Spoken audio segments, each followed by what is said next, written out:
How you doing, Met fans? We're back for another episode of the Terry Collins Show, presented by Tunnel of Towers, supporting America's greatest heroes. Donate just $11 per month by going to t2t.org.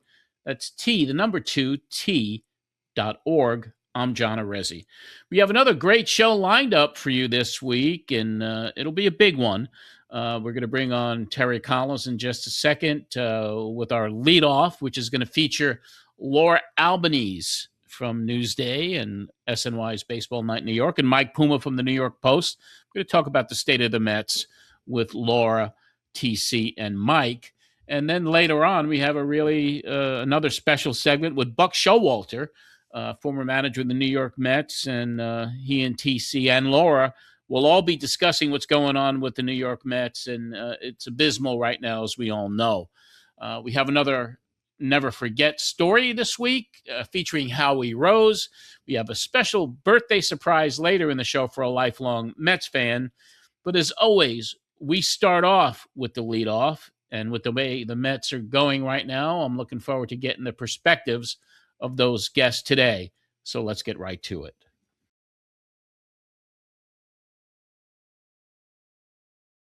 On today's leadoff, Terry and I welcome to the top baseball beat writers in this game. We welcome back to the Terry Collins Show, Newsday's Mets beat writer, analyst for SNY's Baseball Night in New York, and podcast host, and home game guest in the booth with Howie Rose.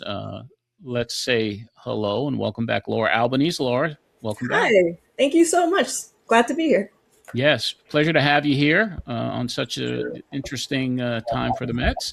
And joining Laura today, making his first appearance on the show, is Mike Puma. Mike has been the Mets beat reporter for the New York Post since 2010, has been covering baseball since 1998.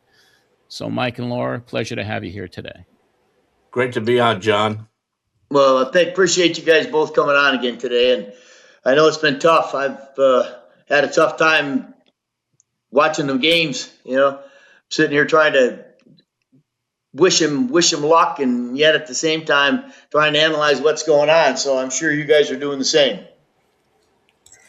Yeah, we certainly are. It's one of those scenarios where you're kind of trying to dissect everything, but even the moves that on paper seem like they would be right don't seem to be going right. And I think sometimes teams just kind of get into that stretch, and the Mets are really in the muck and the mire right now. There's dark clouds getting darker for this team. And from your observations, both of you covering the team every day from the inside, what is the mood in there right now? I mean, have you ever seen in your coverage of the game, Laura, for your 10 plus years, Mike, with your history covering the game, have you ever seen anything like this and that mood of the clubhouse? Please describe to us as the best you can what's going on there right now. Well, it's deadbeat after the games, and it's not just the fact that they're losing; it's the manner in which they're losing. They're going out there every night and they're flat. They're not scoring runs. There hasn't been a heck of a lot of fight in the team. And you go in that post game clubhouse and guys are just kind of sitting there staring into their lockers, and it's just it's not a great situation at all. And you don't, in the past there's been kind of that nucleus. At least the last several years there's been that nucleus. There had been with Alonso and Nimmo and McNeil and Lindor. Now, of course, Lindor is on the sidelines too with the injury, and it just seems like there's kind of nobody to kind of bring it all together right now, and it just seems kind of like a I don't know what the best description is. It just seems kind of disconnected right now. Yeah, I would have to agree. And I think disconnected is the right word for it. I mean, there were times last year where whether or not, maybe the clubhouse was in the right particular mindset, you would see very often after games, guys talking to each other. You would see like Alonso talking to Lindor and taking notes, or Nimmo getting involved in that, and kind of like a little bit more of a collaborative effort. Whereas now there does seem to be that little bit more of a disjointed nature. I think part of that has to do with the roster construction and the fact that there are so many new faces. The fact that one of your de facto leaders in Lindor is hurt, and before that, Juan Soto was hurt as well. So there really hasn't been just the consistency. And, there was that interesting visual yesterday of Bo Bichette kind of staying in the dugout and looking at this field, and everyone else is left. And it's not that the guys don't want it. Obviously, these are professional ball players. They want it. I mean, for as much as you want to say, some of these guys are a one-year contract, or Bo Bichette can opt out, and all these other things, they're not only playing for their team, they're playing for themselves, because, I mean, this could lead to a big payday. And that's really important as well. And there's also the personal pride factor. So it's not that they're not working. It's just that it's not working for them. You had a column that came out Saturday, Laura, and the quote in that column was the Mets might have taken too many uppercuts to the jaw, lost too much blood to come back from this one. Now, was that about losing Lindor, or just the general state of the team? As I read your column, I mean, there is a lot going on with this team, and losing Lindor is a big part of it. But yeah, the knockout punches, the blood coming back. Talk to us about that column and the. Yeah, so I think it's more than just Lindor. I think, you talk about the psychological aspect of baseball and the fact that it does affect these guys. When you're looking at that 12-game losing streak and you would ask them, hey, what's going on? What's going on? I think the most frustrating part for a lot of athletes is seeing things go wrong and not necessarily having the power to fix it. These are guys, obviously, like I mentioned before, that want to win. So now you have this huge deficit.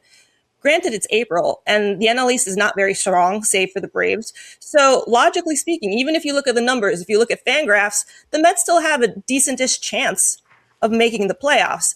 That's not really the issue, because it's not just about numbers and probability. It's about the fact that right now they don't necessarily have the pieces that are working together in order to pull themselves out of it. So you have to deal with losing Lindor, which that's 5-6 wins above replacement a year. You have Soto coming back, but without protection in the lineup, you can just put Soto on base. You have Polanco out for who knows what. You have Kodai Senga, who looks like he can't pitch in a major league game anymore, unfortunately. And then you have these huge question marks in David Peterson and Sean Manaea, and how the bullpen is structured, and whether or not anything that they're doing with that unit is sustainable. Throw onto that Devin Williams is scuffling as well. And suddenly too many pieces, too many things are going wrong, and not necessarily in a way that seems immediately fixable. So you're dealing with all of that. And that's very necessarily going to affect how you deal with the trade deadline in the coming months. So that's like your first deadline, because that's the time where you have to choose, okay, so which direction is this team going to go? Do we actually have a chance? So you're looking at that. You're not looking at October. You're looking at July. Yeah, and you talk about the trade deadline, and gosh, we haven't gotten to May 1st yet, and you right now you sit here and you wonder where this team is going to be on Memorial Day, and never mind the trade deadline. And of course, you have the rumors and the discussion swirling about what they're going to do with Carlos Mendoza at this point. How long a leash does he have, and it just seems like this thing could blow up well before the trade deadline. And where do you go from there if you're sitting here in 3 weeks and the team has dug a hole that's even greater? Yeah, and again, I'm not there like you guys are, but I will tell you, because I've been in those situations. Just like the other day, I'm shocked about what happened in Boston with Alex Cora.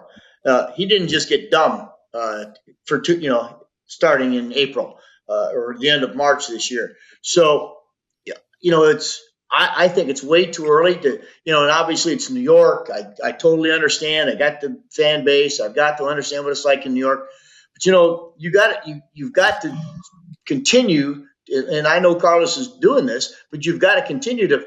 Hey, look, we this has got to, let's start with the basic pieces and get it fixed. Here we are, just like you're saying, April. Well, they juggled the rotation like crazy. And is there any, they hadn't had 5 starts apiece yet? And now you're searching for relievers, you're searching for starters. You've got to stick with the plan, because one thing the players they like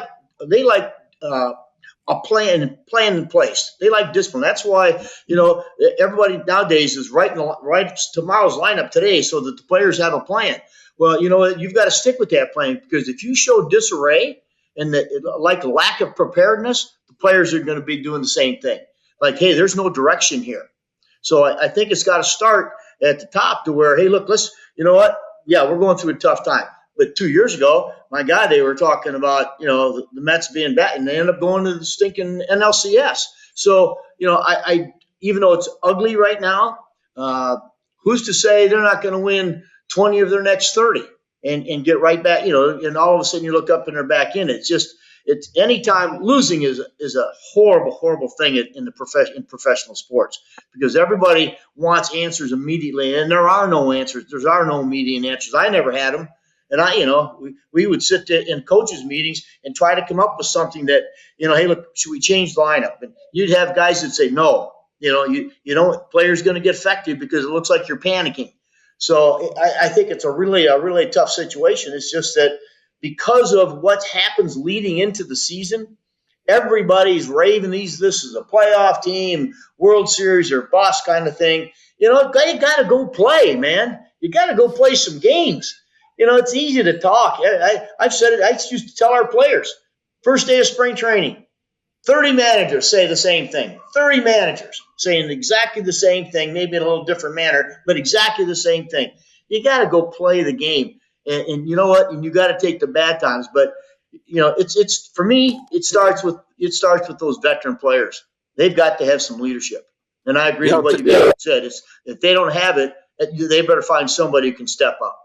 You know what I look at, Terry, and with the talk about Carlos Mendoza and whether his job is on the line here, and I look back to I think about 2016, and you'll remember this. It's August 2016. The team falls a few games under 500.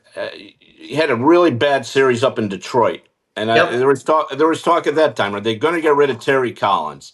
Is a managerial change the answer? And obviously, a lot of fans at that point are calling for your head. Right. They stuck with you, and you look at what happened over those last 6 weeks there, and the team really turned it around. So what I'm saying is, the easy thing is to say, change the manager and try and jumpstart this thing. Well, sometimes you stick with the manager, and things turn around. We saw that in that wild card year, 2016. Right. Yeah. And I also think it's interesting. I mean, Carlos Mendoza has gotten full-throated support from his players, and I do think it's genuine. I mean, when Juan Soto is up there saying it's not his fault, when Devin Williams last road series was like, I'm the one who has to go pitch. It's on me. Francisco Lindor saying the same thing. I really do believe he still has the respect of that room. You're talking about a manager right now that is dealing not only with injuries, but a sort of unorthodox roster construction as made by David Stearns and a whole new coaching staff. And while Mendoza said that he had a very heavy hand in picking his coaching staff, there's no doubt that David Stearns also had a heavy hand in that as well. And so trying to have all these moving pieces melt together, that is a difficult task for any manager. I fail to see how some of these losses or most of these losses are on him. Yeah, but also on the coaching staff, I mean, the entire coaching staff is new. And those guys that were in that clubhouse last year were acclimated and comfortable with the coaches that were there at the time. So you bring new coaches in as well. And I think it reared its head the other day when Vientos just went through a stop sign, a clear stop sign. And he said he wanted to be aggressive, but no one's going to take that away from him. So that was like that. In my opinion, that needed some disciplinary action of some sort. But he's in the lineup the next day. But doesn't that weigh on even the coaches? Like these, maybe this guy's not even respecting me. And maybe on Vientos, I don't even know this guy. I just met him in spring training. So I think there's just a lot of that going on. And Can that affect the team, TC, when all new coaches are brought in and the relationships are not built and the trust is not there? It can, John. That's why. Again, I wasn't around. I don't go out there much, but that's why I think spring training was such a big piece. And I understand in spring training, especially you've gotten, hey, looked and they're trying to find a right fielder. They're trying to do this, and they're trying to take care of the center fielder. You know what? For me, it was, hey, look, we're gonna get spring training. We're gonna get ready to play a season, not opening day, a season. We're going to get these guys in a group together. We're going to work together. We're going to, do things off the field together, because you've got to blend this unit before opening day starts, because now that's what ends up happening. I saw what Viento said, and he's just, again, I think he's just saying, hey, look, I'm trying to be aggressive, because he's always been kind of talked about as being a kind of a laid back kind of a guy. Well, I'm going to be aggressive. I don't think he was pointing fingers at the coach at all. I hope not, because when you got a year and a half or something in the big leagues, you better be careful what you're saying about coaches, because it's going to follow you someplace, And so, and it's not like he's not like he's the speediest guy on the bases anyway. Right. And so, he just, it would have been a lot easier to say, you know what, I saw the stop sign, but for me, it was too late. I had I was under, I thought I could make it. It was my fault. End of story. Just end of story. But, but that isn't what happened when you lose, and all of a sudden, you got accountability. And that's what Laura was saying. Some of these guys have stood up and said, hey, they're accountable. We aren't playing good. Manager can't hit, he can't throw, he can't pitch, he can't play defense. All he can do is put us in spots where we can be successful. And I think Carlos has done that. And so now they got to go out and play. So it's a really tough situation. But this is when, again, you find that ringleader and say, hey, look, we got to block out all the other stuff, and we got to go play the game of baseball the way it's supposed to be played. I've got ideas about Senga. Kodesh, I got ideas that I would have done years ago, but it's the game. You managed in Japan too. You know how that work ethic is. Yeah, and that's what I'm saying. They had that experience over there. So, but everything's different today. I mean, I'm looking at all the calf injuries. How can that happen? Do you guys remember, Mike and Laura? Do you remember a few years ago where all of a sudden the intercostal injuries they were everywhere. Everybody was having an oblique issue or an intercostal strain. Constantly. And I'm going to tell you something. I was in the game 55 years, and I will tell you, my first 30 years, I never even heard of an intercostal. I don't think anybody ever talked about core strength ever. I never saw anybody do 1,000 sit-ups. Shane Reynolds is the only guy that I ever saw him do it. And now everything's centered on the core of your body with all of these strength exercises. And I'm going to tell you, those big muscle groups, they can beat up those small muscles. So, and all of a sudden now it's calf muscles. I mean, there's got to be something, that I know everybody's, they're all worried about the health of the team. Guys got hurt for 100 years, but they had to get ready for 162. And so, and I just don't know if a lot of that stuff is being looked at today as, we can't do that because we can't get these guys hurt. And I'm not sure, at any point in spring training where, I would have played, I'd have tried to play those guys together as much as I could, especially at the end of spring training. And then, that's the one thing when you talk about Pete Alonso and his value to the Mets, one of them was you knew he was going to be out there every day. 162 games or 161, and now they bring in Jorge Polanco, and right out of the chute, he's got Achilles issues, and now it's his wrist that's landed on the injured list. And I think sometimes maybe we undervalue the durability factor with some of these guys. I agree, Mike. I agree. I agree. That said, Lindor's a guy who goes out there every day, and now he's got the calf. But I think the durability sometimes is undervalued. Yeah, I kind of laugh. I see, because I read the papers every day, and I kind of it cracks me up about how now there's this thing where everybody has to have a day off. Can you imagine me taking Jay Bruce or David Wright or Dan Murphy, when they're red hot out of a game because they played 10 in a row, my God, Right. there would have been a fight a week, That ain't happening.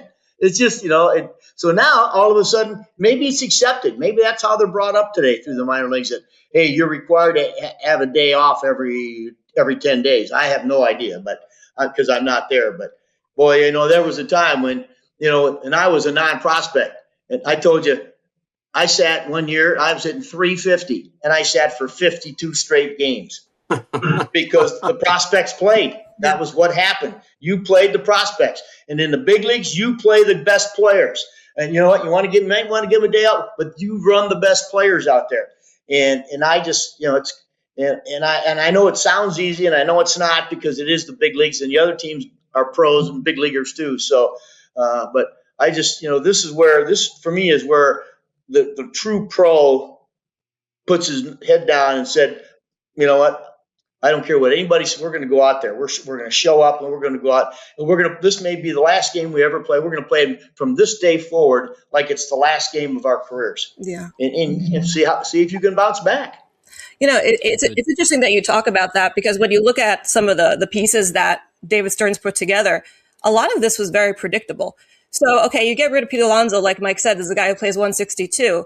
And already with Jorge Polanco and Luis Robert Jr., they're doing load management in spring training because you know that these guys are injury risk. So then you can't be surprised when suddenly it happens, when the thing that you thought was going to happen actually happens. You've got an ace in Freddie Peralta. And Freddie Peralta, which... It's a good point, Laura. Very good point. Freddie Peralta is a great pitcher. But all these people clutching their pearls over the fact that he doesn't go into the sixth inning. Freddie Peralta has never really gone into the sixth inning. So how do you not trust people's track records? And then you go into a season and be like, well, now they're just going to be completely different people. Yeah. Well, good points on everybody's part here. I mean, it's going to be an interesting week for the Mets as they close out the homestand and then go back on the road. I want to thank Mike. Thank you for coming on today, Mike. It's the first time we've had you here, and let everybody know where they can find you on social media and where they can read about you. Yeah, so I'm on X at NYPost_Mets, and of course the New York Post website, nypost.com, or I know Terry still gets the hard copy of the paper every day. Sure do. Down in Port St. Louis. Just go out and buy the paper. That's what I would say. I still like reading the paper myself. Well, it's a pleasure to have you here, Mike. We hope to have you back soon. Thank you Mike, so much. It's good to see you. Thanks for coming on. All right. Thanks for having me. Great leadoff segment. We got much more to come with Buck Showalter joining us in just a bit. But as we do on each and every show, let's update you on the ongoing mission of the Tunnel to Towers Foundation.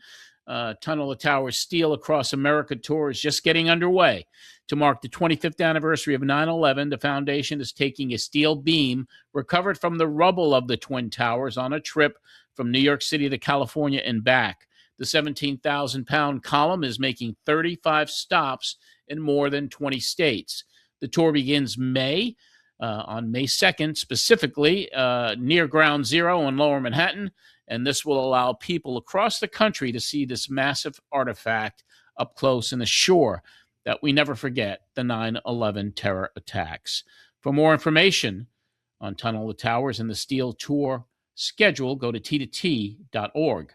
And already this year, Tunnel to Towers has broken ground on 3 new veterans' villages. The villages are part of the Foundation's Homeless Veteran Program and will offer safe, stable housing for 300 vets. Similar facilities are being built around the United States. Tunnel to Towers is committed to eradicating veteran homelessness and has already provided housing for more than 20,000 vets. You can help us on our mission to do good by donating $11 a month at t2t.org. And earlier this year, Tunnel to Towers unveiled the May and George Siller Scholarship Program, named for the parents of Stephen Siller. The program will help pay for college or trade school for the children of all Foundation home recipients. And by the end of the year, T2T will have delivered 2,000 mortgage-free homes. That means the children in all those families can have their futures transformed. They're eligible for scholarships. But this doesn't happen without you. The foundation relies on donors to give $11 a month at t2t.org. That's T, the number 2t.org. And we will be back with Terry Collins, Laura Albanese, and our special guest, Buck Showalter, right after we debut this brand new message from the Mets' Brett Baty on behalf of the Tunnel to Towers Foundation. I'm Mets infielder Brett Baty. Supporting our military and first responders is very important to me. The mission of the Tunnel to Towers Foundation. They transform the lives of the men and women who protect us and keep us safe. It's probably one of the most important foundations out there. A donation of just $11 can make a big difference. Go to t2t.org for more information on what you can do to help. Let's go Mets, and let's support Tunnel to Towers.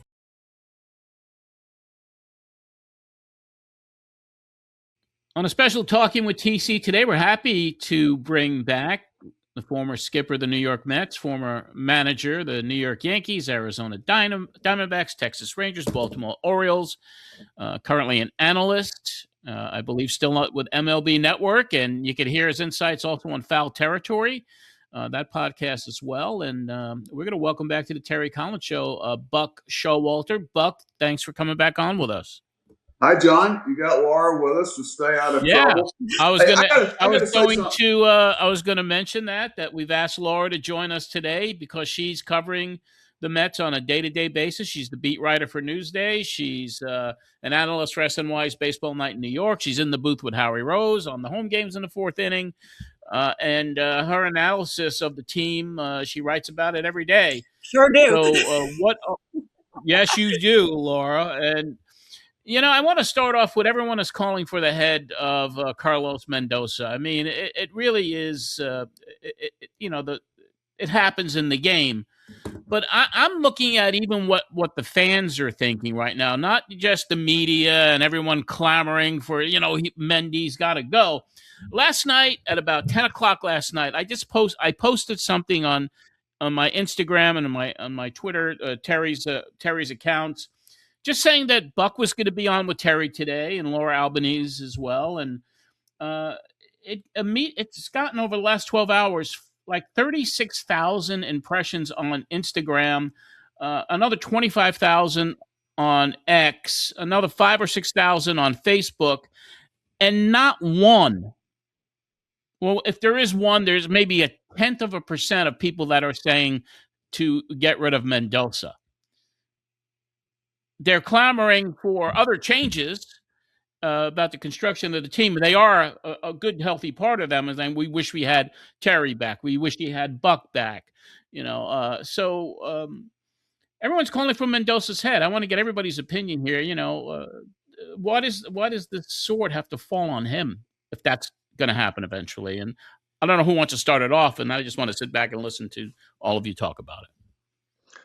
Well, I will tell you, since I was, Buck and I have been there, we obviously, when last season was over, I talked to Carlos at length when the season ended and his coaching staff. I said, in that market, with that payroll, with those results, someone's going to fall on the sword, and his coaches were the ones. And so in that town, there's going to be rumors. And I thought he's done a tremendous job of handling it, going out, hey, look, I'm going to do the same job I've been doing for the last 3 years. I'm going to do it again tomorrow. I'm going to come with my head up and get ready to play and try to make the best decisions we can to help us win. And because that's all you can do. And it's a tough spot to be in, but man, there's a long way to go. As I told John, you and I talked, I was shocked about Alex Cora the other day. I mean, he's the first guy to take a beating. Did he all of a sudden get dumb? I mean, after 6 good years in Boston, so it just comes with the territory. It's part of it, and I know Buck's been through it also. So, well, nobody ever be fair. When you sign up for it, I think the shelf life of managers has really decreased over the years, even head coaches in sports in general, and it's kind of reflection on society more as much as anything. Where, just get rid of this and do that instead of really trying to attack what the issue might really be. And we all have our own personal thoughts on it. I don't watch them a lot. I watch them enough to stay connected. I've got a lot of friends there, and I pull for them. I don't want anything bad on anybody. Life's too short. I hope they, get it going. It's just, until you walked a mile in somebody's shoes and really got inside a locker room, the day-to-day activity, counting spring training, you really don't know what goes on there and how it works. Every situation is a little different with the back and forth. I do know the collaboration between managers and head and front offices is not what it used to be. There used to be a lot of very close interaction, the phone calls that would be made about players and whether it be off the field, in the clubhouse, all the things that you used to do to understand a player and how he would fit in your clubhouse. And could he be a piece in your clubhouse, whether it be a fourth outfielder, a backup catcher, utility infielder. Those guys are, a long reliever back when they had long relievers. Those guys were very important. And I see them working in baseball, 13 pitchers. I mean, heck, we used to have 10 or 11. Sometimes I think they would be healthier, Terry, if they would go back to 11 or 12 pitchers. I think you would look at your bullpen differently. I agree. I hope they win, the next X games. I hate ill will on anybody. I know the pain of going through that right now, and life's too short. And it like I said, it's never fair. Yeah. I mean, coming from a completely different perspective, other than some sort of gross, injustice or something else, I have never called for a manager's job in any of my columns. I do not think that's my place, nor do I think it's fair because we don't know what's going on in the background. I will say that the deck was very much stacked against Mendoza at the beginning of this year. You saw it the minute they cleaned house with his coaching staff. Who else is left? And with situations like this, especially in New York, it feels like more of a scapegoat situation. I talked about it previously when we had Mike Puma on, but again, the challenge of putting all these pieces together, he can't fix Francisco Lindor's calf. He can't teach Devin Williams how to reclaim his changeup. He can't do these things for these players. There are certain things that have given me pause in terms of their approach at the plate. But again, a lot of these guys are veteran hitters who know how to do this. They're not necessarily looking to Carlos Mendoza and saying, hey, teach me how to play baseball. And a lot of things have also gone wrong. There's a Twitter account called MLB Winometer, and it's nerdy stuff, but it goes through baseball simulations. Who should win a baseball game based on, whatever else is going on. And they deemed the Mets the unluckiest team in baseball so far based on those simulations. They have lost 5 more games than they ought to have. Granted, that still puts them under 500, but how much of that is on Mendoza? That being said, do teams sometimes make changes for change's sake? Yeah. Might that happen to Carlos Mendoza? Yeah. I'll say this, Terry. The one thing I think has changed generationally, I know when I see a coach getting fired or 2 or 3 coaches and the manager stays there, that's something that's different in today's game. I know I tell guys all the time, if you've got a coach that you think is really good at what he does, and you should know this, you need to fight for that guy. I left the Yankees years ago over 4 coaches wanting to be fired by Mr. Steinbrenner. It was as simple as that. It was guys that went on to have 25-year careers. I knew I had the right guys, and I thought I would have lost respect if I went back in the locker room telling them what I was going to be there for them, but yet I'd given up 4 of the best coaches going. I think sometimes, I don't think front offices realize when you gut a coaching staff, the position you put the manager in. I agree. Buck, there are guys, when I was in New York, Dan Wortham was my pitching coach, and that was my first time being around him. And, so I spent a lot of time watching, and I'm going to tell you what, there were days where even the veteran guys, not just the young Matt Harveys or young Syndergaards or DeGroms, but, Santana, Pelfrey, those guys, they flocked to this guy. I mean, they really relied on this guy. And so, the impact he made with those guys was huge. And so, you guys, and so I had to say, look, I want this guy on my staff. I want to keep this guy because they rely on this guy. And so, I don't know Chavi very well, but gosh, 2-3 years ago, this guy had made a huge impact in the offense in New York. And then all of a sudden now he's, forgot how to teach. And I just think a lot of times players, they get a little leery of when you start making massive changes, who are they going to turn to? Who are they going to listen to? Well, it creates an excuse for the players. Hey, it's got to be somebody else's fault. That's right. I took off and Laura knows, I took off all those sayings, the Newt Rockneys, the Vince Lombardis, the Winston Churchills, all these things. I never read anything that made me play better or manage better. And I just put 2 words up there. It said, play better. Play better. You're on the West Coast and you're playing the Dodgers and some Mets fans staying up till 2 o'clock in the morning and going bleary-eyed into work the next day. It matters to them. They don't want to hear that your 5-star hotel, the lighting was bad, or your charter plane did. Just play better. And I think sometimes if I had one regret there with the Mets, that when they kind of changed around the coaching staff, I wish I'd have fought harder to stay away from some of those changes. We talk about leadership from the coaches to the manager, but also internally in the clubhouse. And, leadership is so important when it comes to the players. I want to discuss Francisco Lindor for a second with all of you. I know, Buck, you managed him for 2 years, had a great relationship with him. Talk to us about the Lindor you have observed since that time. And he posted all the time. It would take him, enormous amount of pain to come out of a lineup. Now, how do you think the effect this injury that he sustained on the calf might be having on him now emotionally, and the fact that he is going to be so removed from this team as they're struggling so much?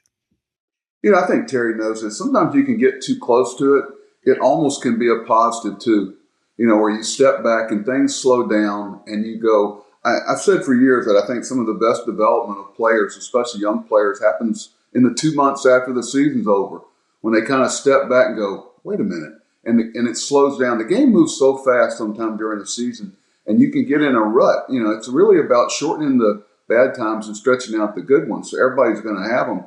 I try to look at half full. Maybe Lenny kind of steps back and looks at things.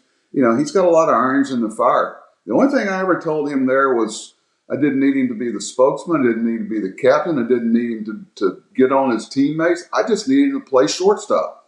Just go play shortstop and hit second or third or whatever and be Francisco Lindor. And I remember him saying to me, that's such a weight off my shoulders, because Frankie wants to be everything to everybody. He wants everybody to be, he wants things. What can I do to help? What can I do? I need you to go help the menu in the lunchroom. He'll go do it. Hey, I need you to help the trainers tape an ankle. He'll do it. This is a good kid that wants to win. And, don't make him feel bad because he smiles a lot. I mean, he's a happy guy, and he should be. But he appreciates what he has. I'm going to tell you, if Lindor's their biggest problem, they're in good shape. Yeah, and it's interesting you say that, because probably unfairly, some of the narrative around Lindor has changed in the last 2 years. You went from a player that the fan base considered beloved, and understandably so, as the de facto captain. And then, whether true or not, rumors come out, stories come out about, strife in the clubhouse, and suddenly people start looking to Lindor. And you're seeing this all over social media. Do these players see it? Maybe, maybe not, but it does tend to filter, into the clubhouse one way or another. And you have to wonder sometimes how much that is a factor when you have a guy who is so well loved. If it doesn't filter in there, someone will remind them of it when they come in. And, the locker room is basically an interview room. That's why I was so protective. I'm sure Terry was too, of the mode of travel, the locker room. I tried to get everybody out of the locker room that wasn't a player. You got so few places these guys can drop their hair and talk among themselves and be themselves. Do you make your teammates better? Do you, it's just, I don't know. It's a different dynamic now. And Frankie wants to be everything to everybody. He's a lot like Pete. They're pleasers. I mean, Terry, you know these guys. What do you think? Yeah. Buck, I watch him. And I will tell you, I think I might even have talked to John about it a while ago in one of our shows. But, when you watch this guy play and you see, and over the last few years, And now you look what happened this winter. Well, the captain thing is popped up, or his relationship with Soto. And this guy wants to do just like you just said. If you watch him, he thinks it's on him. He's taken all of this heat, all this pressure, and put it on himself that he's got to be the guy. He's got to be the guy. Instead of doing just exactly what you said, just go play shortstop. Just go play shortstop. Don't worry about that other stuff. Well, that'll take care of itself. You go play shortstop the way you can play, and you play the game the way you know how best. It'll take care of a lot of our problems. Don't think you've got to do it all by yourself, because nobody can. Everybody's different. Could you imagine if every personality in the locker room was the same? I mean, I used to, when Jeff McNeil was struggling, I would stop halfway in and I would get a golf magazine. This guy's not a good golfer. He's a great golfer. Yeah. And I would just walk by his locker, set it on his chair, and 2 hours later I walked by and he'd go, "Thanks for the golf magazine." He knew who it was from. Yeah. I mean, there's just, Jeff's different than Lindor. Soto's different than Pete Alonso. Thank goodness. But you as a manager, you can't have a day where they go, "Wow, Terry's in a bad mood today." That's what I said about Pete and Nemo and those guys. You never heard somebody say, "Hey, Pete's in a bad mood today. Hey, stay away from Pete. Pete's a different personality today." And those consistent personalities in the clubhouse mean a lot to a club.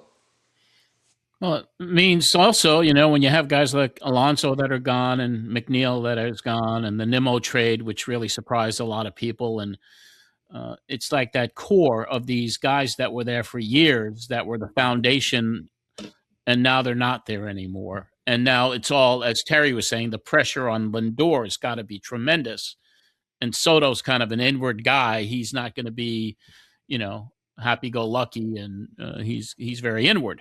So that dynamic in that clubhouse has changed dramatically, and I think that could be one of the biggest problems, is that we knew changes had to be made, but the way it was decimated, it's a whole new atmosphere in there. It's got to be. Yeah, I mean, just from my outside observance of the clubhouse, there is source of optimism. You look at a guy like Nolan McLean, who's very serious and reserved on the mound. He's very upbeat and joyful in the clubhouse. He tends to be one of those guys that is very steady. Freddie Peralta, very steady guy. And the players have said as much as these guys are the same day in and day out, no matter what's happening. So there are bits and pieces there.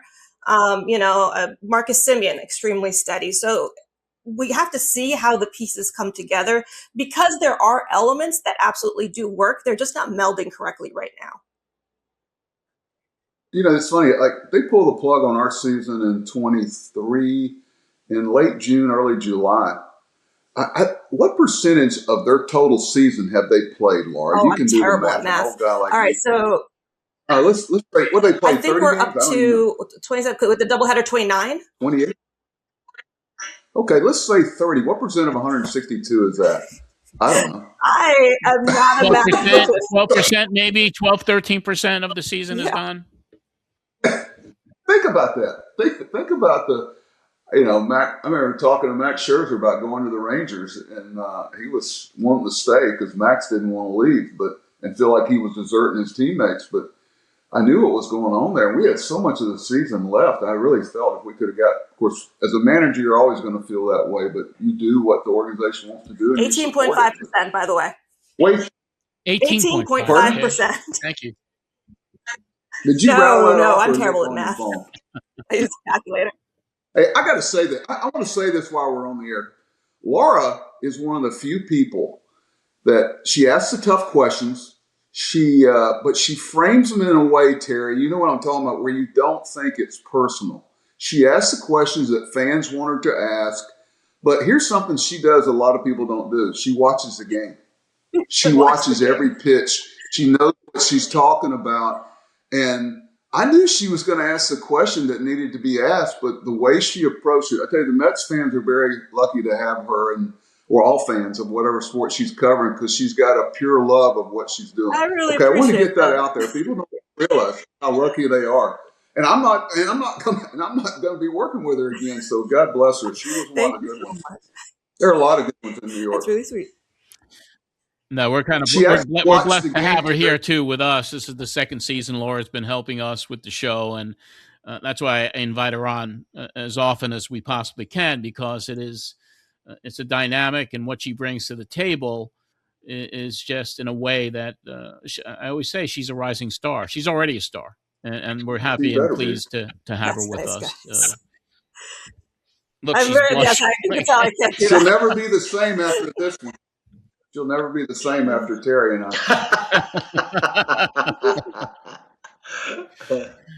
I. But you guys, on the skipper side, you've worked with so many different general managers and owners and, front office personnel.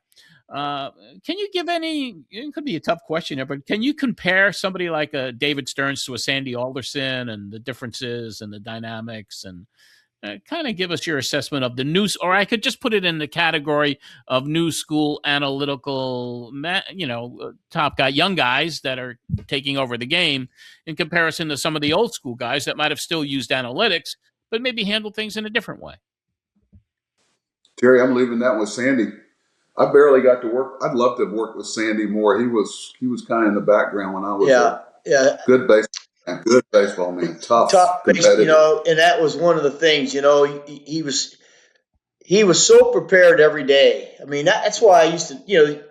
Usually we have a coaches meeting. One of the coaches would say, "You need to talk to Sandy about this." I said, "Make no mistake about it. Sandy's already aware of that stuff. I don't need or there might be a player that we hear is available. Oh, we should go get that guy." I said, "Don't worry about it. Sandy's on." I said, "The one thing you better understand, guys, we better worry about the guys we got. Because if you think I'm going to go to Sandy Alderson, who is on top of everything, and start to tell him how to do his job, you are sadly mistaken." So, that's why it was so easy for me, because I only had to worry about my stuff. I didn't, I knew he was going to be on top of a trade or a player move or something else. And so, as we talked about earlier, Buck, you were talking about that relationship with the front office. I'm going to tell you something. There was not, in 7 years, I talked to Sandy Alderson every single day during the season for 7 years. I had way with Gene Michael and Andy McPhail, and I had some good ones along the way. I was really lucky, and as a manager, when you can eliminate the things you can put it over here. Like, okay, he's got the pitching. Dave Wallace is my pitching coach, and Dom Cheaty's the bullpen coach. I don't have to worry about that anymore. They got it. Joey Cora, Brian Butterfield, Bobby Dickerson have the infielders and coaching third. That's one less thing I got to worry about. Okay, this guy's the hitting coach. After watching him, you go, okay, you got it. Go get him. One less thing I got to worry about. And, with the front office, the only thing Gene would come down and close the door and go, "Hey, what are you thinking about?" We had some great back and forth because he had walked in my shoes. He had managed the Yankees, and I look back at some of the people that I was able to surround myself with, and they came in different shapes and sizes and backgrounds, but I cull something from all of them. And I guarantee you, Terry, you probably had some managers along your way that you learned what not to do. Oh, yeah, for sure. You went, "That's very good. I'm not doing that." For sure. Yeah. It's a hard job. It's a hard job, but it's very rewarding. I think it's a whole different dynamic from the standpoint of sometimes the managers aren't responsible for as many things as we were. That's correct. But it also gave no doubt. It gave you a great, no doubt. It gave you a great knowledge, though, of so many different departments and respect for what they brought because you did know. Now it's you do the pregame, the postgame, you manage in game when the teleprompter's not there. And all of a sudden it breaks. Somebody's got to make the decisions when the game doesn't follow the script that everybody set up. I agree, Buck. Your insights are so important to us. I want to thank you guys. I want to wrap it up with one last thing. Is this mountain for the Mets too steep to overcome this season? Laura, why don't we start with you because you cover them every day. So it's going to be extremely difficult. And I mentioned it a little bit before. It's not just because of the record. It's because of how many things they have going on against them. You have losing Francisco Lindor.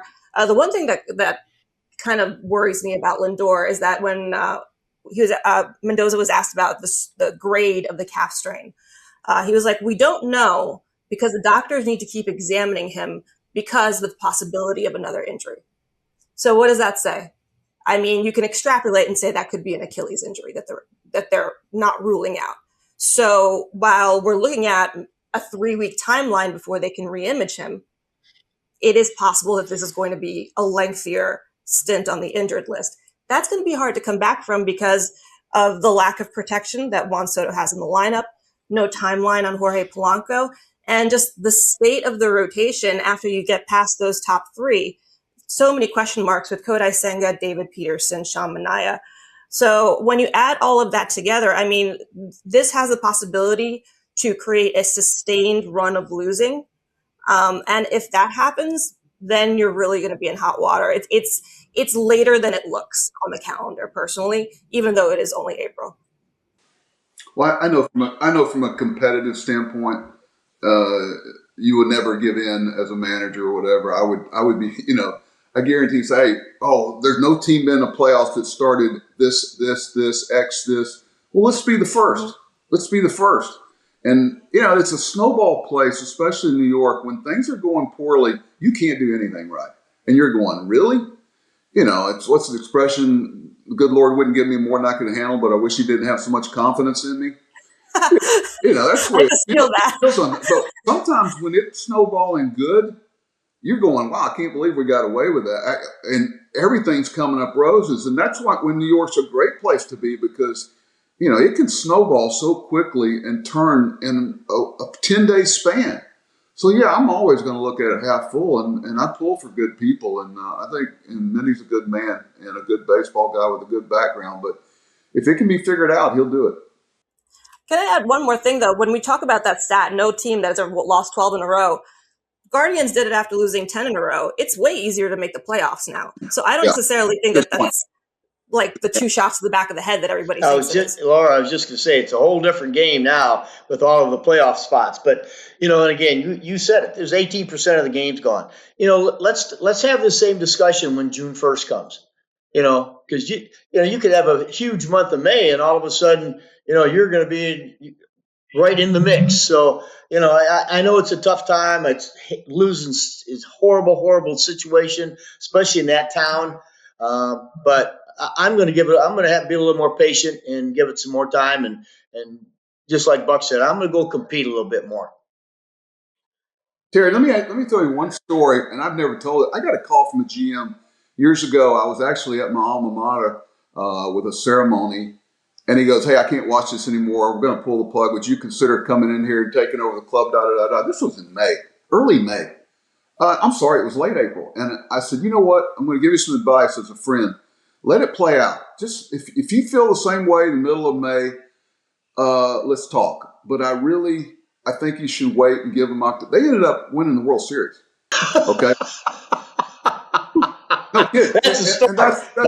That's a story right there. Yeah. So that is a story. Let's keep it in mind. I mean, sometimes sometimes the best moves you make are the moves you don't make. I totally agree. And sometimes that's more challenging than knee jerking. And that's my take on it. Yeah, me too. Well, we certainly appreciate everybody's time today. It's going to be an interesting week to watch with the Mets and interesting month. And we always wish them the best. But we also wish you the best, Buck. And it's great to see you again. Thank you so much for joining us. Good to see you, Buck. Thanks for coming on. Appreciate it, pal. Good to see you. Good Lori, people. you're the best. Appreciate your time. Thanks. Thanks for having me. Oh, you guys are the best. Thanks so much. Great segment with Buck Showalter, Terry Collins, and Laura Albanese. I tell you, no one really has the answers for the Mets right now. This season is in such a place that no one would have anticipated what's going on. But as we do each and every week, we'll follow the Mets, their progress, and hopefully they can get out of this abyss because it's really disheartening to see right now as a fan. And, of course, everybody following the team as well. We hope that they can turn this thing around. Well, the Tunnel to Towers Foundation documentary, Never Forget How Baseball Helped Heal New York, is currently airing on the streaming service, Fox Nation. Each week on this show, all season, we're going to hear from those ball players, front office personnel, broadcasters, or reporters on their 9/11 story. 25 years later, we must all never forget that tragic day. On this week's Never Forget, the radio voice of the Mets and member of their Hall of Fame, Howie Rose, gives us the inside story of the call heard round the world when Mike Piazza hit that now historic home run on September 21st, 2001. And after that, we will honor first responder Jamie Morales, who risked his life protecting others and who was awarded a mortgage-free home by T2T. Here now, their stories.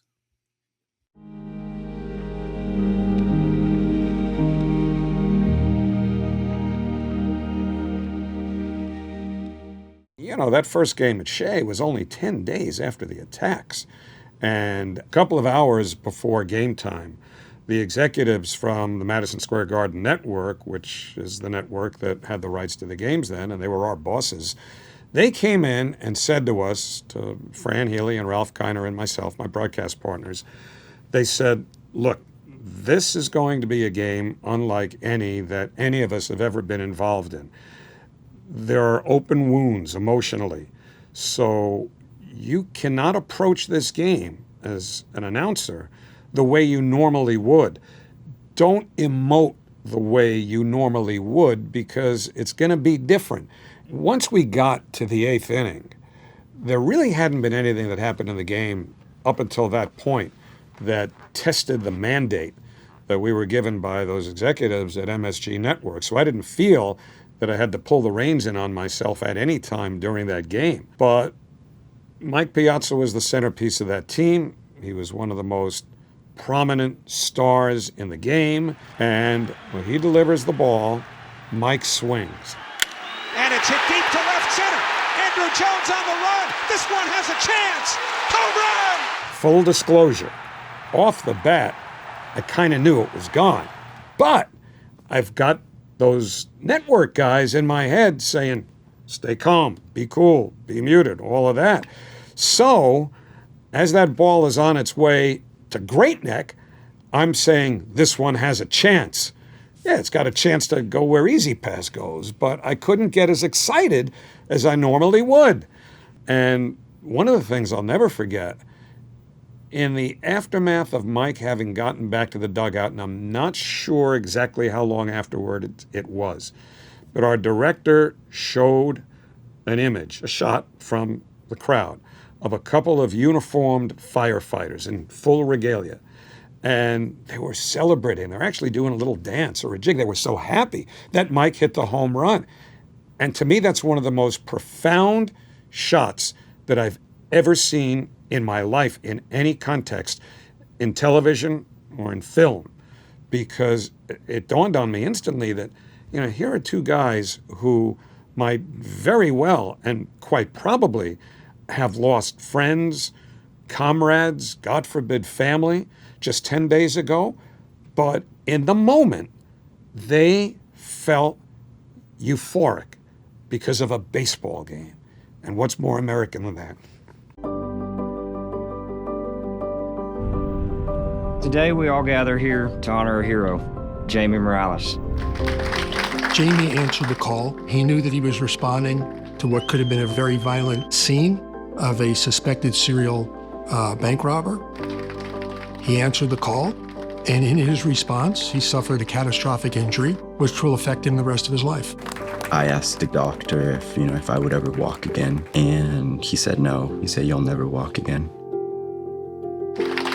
Thanks to the generosity of Tunnel to Towers Foundation, Jamie is receiving a specially adapted mortgage-free smart home. This home is more than just a structure for Deputy Morales. It's a symbol of gratitude for the sacrifices Jamie has made for the community. I was a corporal in the Marine Corps and a deputy sheriff for the Scott County Sheriff's Office. While in the Sheriff's Office, I became part of the SWAT team, and it was a rewarding job for me. It's so spacious. You got 8 cameras, you got music, that Bluetooth, you link up to your phone, a smart toilet. I'm a tech guy, so the smart features are a plus, definitely. This mine? This is all yours. Oh my gosh. The bathrooms are beautiful and accessible. The roll-in shower, I can't even begin to describe how happy I am about that. I'm still in awe of just the beauty of it and how much time and effort, these people put into it. I just couldn't be more thankful for this beautiful home. Tunnel to Towers is doing God's work. They have given me my dignity back. They have given me independence back. And they embody what the American dream is all about. By giving $11 a month, you're joining us on our mission to do good. Go to T2T.org to make a positive impact. We will feature another Never Forget story next week on the show. And a reminder, you could watch the 1-hour documentary on how baseball helped heal New York on Fox Nation. And let's tell you about Coach's Collectibles. It's your go-to source for guaranteed 100% authentic and unique sports memorabilia. Just today, Howie Rose, who was featured on our Never Forget story, was at the offices of Coach's Collectibles on Long Island doing a private signing. And there are some amazing items now available at coachescollectiblesnewyork.com. There is new inventory. The Howie Rose inscribed microphone display signed by Howie with a "Put it in the books" inscription. Signed baseballs are also available. And this week, we got some very cool Buck Showalter items available at coachescollectiblesnewyork.com. This signed poster with Buck's moods, which are all the same, is a great addition to your collection. Signed by Buck, it's also inscribed with a Mets first, MOY, for Buck being the first Mets manager ever to win the Manager of the Year. Signed baseballs are available from the former popular Mets manager and baseball lifer Buck Showalter himself. And don't forget, use the code TCSHOW for free shipping and 10% of all sales go to the Tunnel to Towers Foundation. Go to coachescollectiblesnewyork.com for more information, and be sure to follow them on Instagram and Facebook as well. All right, Terry, earlier this week, I received an email from the son of a lifelong Mets fan who turned 90 years old this week. He's a huge fan of yours, TC, so I'm going to read the email to you. Hi, Mr. Collins. My family are lifelong Met fans, and you're one of our all-time favorites. My dad, Lenny, especially, is a huge fan of yours. Whenever he sees you on SNY Baseball, he's excited to tell me. He loves your spirit as a manager, and he loves how you always look so sharply dressed on TV. I think he also connects with you because he has the same white head of hair as you. My dad, Lenny, is turning 90 this month, and I wonder if you could send him a birthday greeting from one white-haired Mets fan to another. Lenny is originally from Brooklyn. He's been going to Met games since the beginning in 1962. And before that, he was a big Brooklyn Dodgers fan. His favorite player was Gil Hodges. So thanks so much. It would mean so much to my dad. Be well, healthy, and LGM. Signed, Craig Graber, the son of Lenny. So there you go, Terry. Okay, well, that's easy. So, Lenny, from one white-haired guy to another, happy 90th birthday. And thanks for being such a great fan. Sure wish I get a chance to meet you someday. I also was a big Dodger fan myself, so we share a lot in common, so happy birthday. Yes, happy birthday, Lenny, and thanks for writing to us. A great one today, but let's talk about next week's show. Joining us next week on a Talkin' with TC will be the man who umpired more games than anyone in the history of baseball. Joe West will join us. That's right here next week. Terry's also going to bring on next week a young fan who has become an internet sensation. There's a 10-year-old Mets fan, or actually 9-year-old, about to turn 10, a fan named Noah, who rips open packs of baseball cards with various Mets from the past and present. Next week, he'll rip some packs with TC, including some baseball packs from 2015. That should be fun. Before we wrap it up, we want to remind you to check out Amazing Conversations with Jay Horowitz, a weekly podcast from the foremost Mets historian. Amazing Conversations with Jay is available on all podcast platforms and on the official Mets YouTube channel.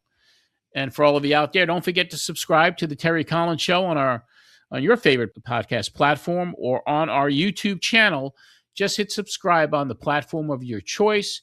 or go to youtube.com, The Terry Collins Show, to like and subscribe to us there. That's going to wrap up this edition of the show. We want to thank our creative director, Marsh, and to our researcher, Dominic DiBiase. For Terry Collins, this is John Arezzi. Thanks for joining us, and have a great weekend.